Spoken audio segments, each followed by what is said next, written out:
2 minus 2 gives us 0, and again 2 minus 2 gives us 0. In the end, 0 multiplied by 0 gives us 0.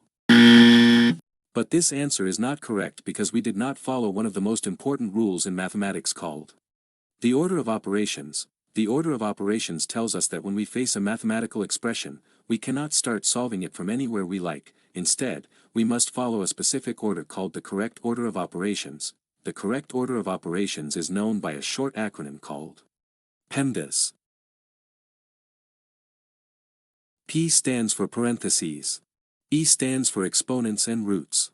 M stands for multiplication. D stands for division. A stands for addition. And S stands for subtraction. According to PEMDAS, in any mathematical expression, we first calculate parentheses, then exponents and roots, then multiplication and division, and finally addition and subtraction. Remember that multiplication and division have equal priority. In any expression that has both multiplication and division, we move from left to right and perform whichever we reach first.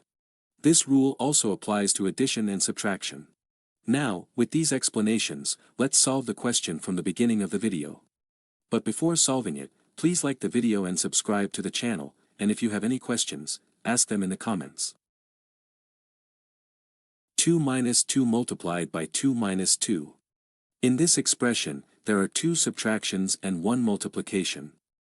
According to PEMDAS, multiplication has a higher priority than subtraction, so we first perform the multiplication and then the subtractions. 2 times 2 gives us 4, and the expression becomes 2 minus 4 minus 2. Now, in this expression, there are 2 subtractions, and since according to PEMDAS subtractions have equal priority, we move from left to right and perform the subtractions in order. 2 minus 4 gives us negative 2, and in the end, negative 2 minus 2 gives us negative 4, which is our final answer.